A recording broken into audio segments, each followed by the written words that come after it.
इस वीडियो में मैं आप सभी के लिए लेकर आई हूँ कंपाउंड इंटरेस्ट का महत्वपूर्ण प्रश्न। बोला गया है अर्धवार्षिक रूप से संयोजित 20% वार्षिक चक्रवृद्धि ब्याज की दर से कितने समय में 10,000 रुपये की धनराशि 13,310 रुपये हो जाएगी।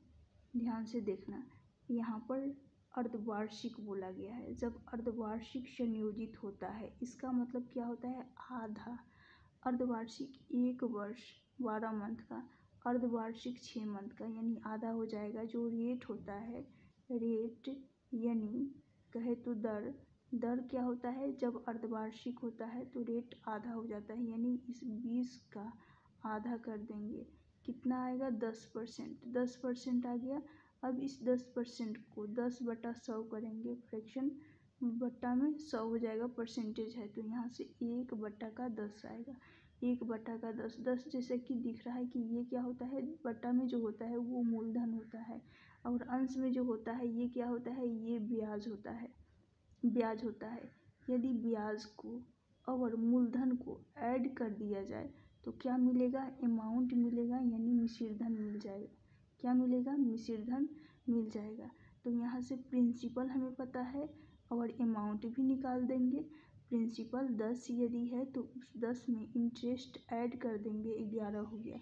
तो ये पहले वर्ष के लिए 10 से 11 हो गया प्रिंसिपल और अमाउंट का रेशियो। फिर दूसरे वर्ष के लिए भी देख रही हूँ तो यहाँ से 10 से 11 होगा अमाउंट और प्रिंसिपल और अमाउंट। फिर तीसरे वर्ष के लिए, अब ध्यान से देखिएगा, तीसरे वर्ष के लिए भी 10 से 11। क्यों मैं ऐसे जा रही हूँ?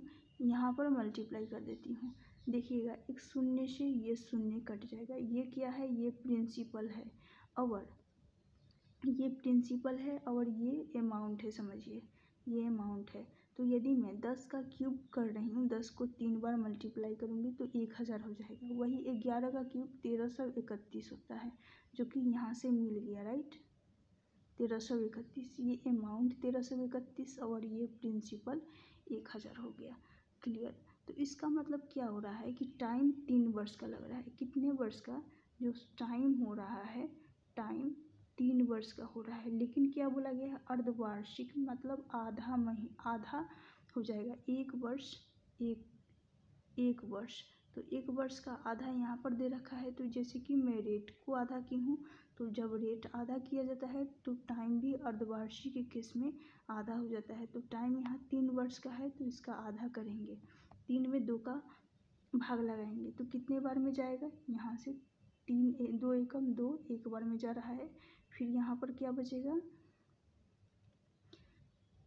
1 बचेगा, तो यहाँ पर आ जाएगा। इसको 10 मानेंगे, 10 में 2 का भाग लगाएंगे तो यहाँ से कितना आएगा? 0.5।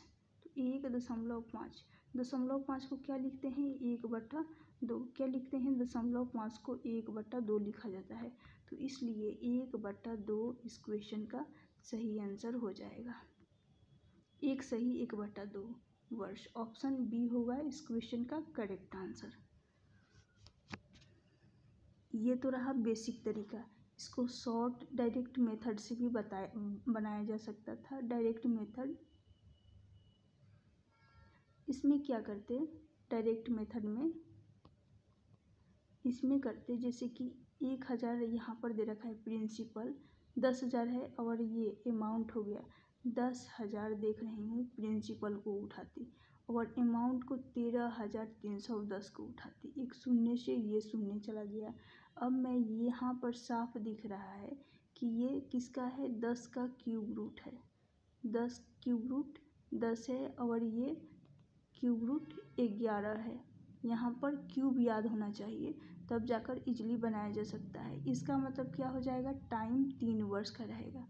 क्यूब रूट 10 हो गया और क्यूब रूट 11 1000 का मान हो गया, और ये 1331 का। टाइम यहाँ पर कितना आ रहा है?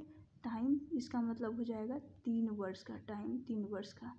यहाँ पर अर्धवार्षिक की बात की गई है तो इसलिए टाइम का आधा करेंगे, तो एक सही 1/2 होगा इस क्वेश्चन का करेक्ट आंसर। तो ये डायरेक्ट मेथड हो गया, और ये हो गया बेसिक से, लेकिन डायरेक्ट ही सही है एग्जाम के लिए। यदि वीडियो अच्छी लगी लाइक कर दीजिएगा और इस वीडियो को शेयर ज़रूर करिएगा।